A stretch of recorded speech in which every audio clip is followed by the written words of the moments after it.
Unit 4, Putting it together. What comes next?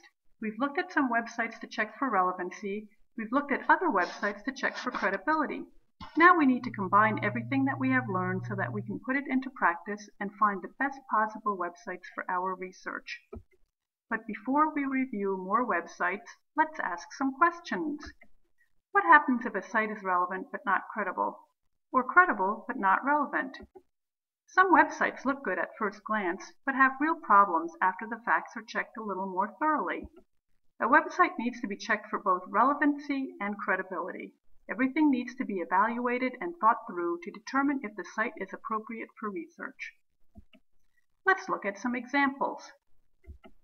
We are going to investigate several sites to see if they are appropriate for a research paper on flu shots. Look at this site here. 10 more reasons why the flu shot is more dangerous than the flu. This is done by Be Well Buzz. Okay, if we take a closer look at it, we can see that it was posted on December 5th, 2011. That's great. It looks like it is a very recent article. If we read some of it, we can see that it is well written and it looks like it has some great information. Wow, this site looks like it's really relevant. But as we move on and take a closer look, we see there's some arguments here, but are they really credible? For example, if you look at number 7, Dr. Hugh Fudenberg did this study on Alzheimer's and its correlation with flu shots. Well, I took a look and decided to see who Dr. Hugh Fudenberg is. I was kind of excited to see, gee, there's a doctor here cited here, and he probably has some really good research on this and some good studies, and I was hoping there would be a link to that. I did take a look at Dr. Hugh Fudenberg and actually discovered that his medical license was revoked in 1995 for poor research and mishandling of prescription drugs. Well, that's not really a good thing. He tried to have his license reinstated in 2004 in the state of South Carolina. He was turned down. He also tried to have it reinstated in the state of New York. He was also turned down. Now, if we move down to section 10, again, there is another argument made here by a study that was published in the Lancet. I thought, great, the Lancet is a very reputable organization. It is very well known for doing medical studies and publishing the results, has a good reputation. So I decided to go ahead and take a look at it. Unfortunately, this article does not have a link to that study, so I went to the Lancet and did a search. I could not find this study. I could not find anything that said this. What I did find, though, were several other articles that the Lancet published that basically verify that flu shots are good for a large percentage of the population and that they are worth taking. So again, this information here that they posted as arguments against the flu shot, I really could not find anything that was verifiable. So I moved on to the references. Super, it looks like they have some good citations here, some good references. It all looks very credible here. But if you look a little closer, you see that there's, again, a problem. What is it? If you look at the sites that they use as references, you see that they are very biased and have something in common. It's Natural News, Natural Society, Organic Health Advisor, Pure Insight, Shirley's Wellness Cafe. They do have one site, a website that they use as a reference. That's the CDC. Again, that's a very reputable organization, the Center for Disease Control, from our government.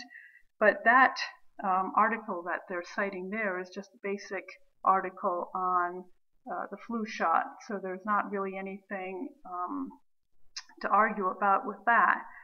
So basically, we can see that this article is very biased in its approach to the flu shot. So what have we learned? First, this web article was relevant because it was recently published, the information was not too technical or simplistic, and the material was intended for the general public. But when we look at the credibility, we see the article was not credible because it was biased towards a natural holistic approach to the flu, and it made a number of claims that could not be verified or were downright misleading. Overall, this article would not be good for your research on flu shots. Okay, here's another article. It was published by the Dayton Daily News, Dayton, Ohio. A lot of people get their news from this newspaper.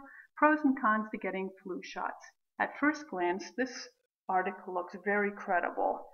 They have a quote from Thomas Hirschlein, the medical director of public health. That's a very good thing.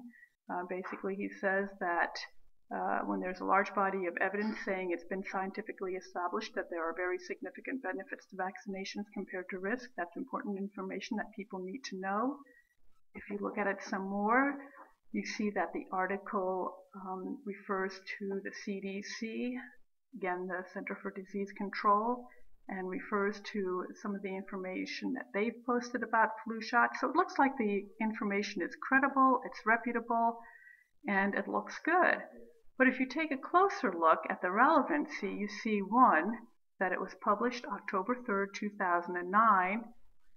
Two, even though the information is well written, it's very short. There's not much information here at all.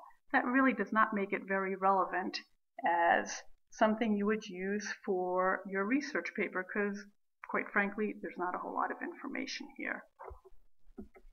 So basically, you just want to realize that even though the article is credible, it was really not that relevant. So finally, we are going to investigate a site that is both relevant and credible. Okay, we're going to move on to the Centers for Disease Control and Prevention. Here is their basic article about the seasonal flu vaccine. There's a lot of information here. It's well written. There are a lot of links that lead to other articles that have more information. There are links that lead to studies. This is basically a nice solid article. In terms of relevancy, we see that it was posted August 15th, 2011 and was updated September 21st, 2011. We see that there's a lot of information that's solid, and we see that it was written for just the general public to give them more information. In terms of credibility, we see that the information is good, they back it up. They also have a lot of contact information that they've posted on this page and throughout the entire website. There are constantly posts about their contact information. If you have a question, they want you to contact them, which is always a good thing for a website to have. They shouldn't be afraid to have you contact them. So as we move on, you can see that this site is relevant because it is timely, the language is informative but not too technical, and the material covered is extensive.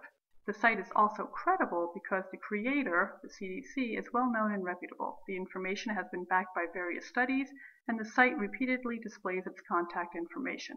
It also has links to other articles on similar topics for more detailed information. Okay, now that you have seen how relevancy and credibility work together, it is your turn to look at some websites and use your detective skills to look for clues that tell you if the site is appropriate for your research. Please move on to the practice section of this unit.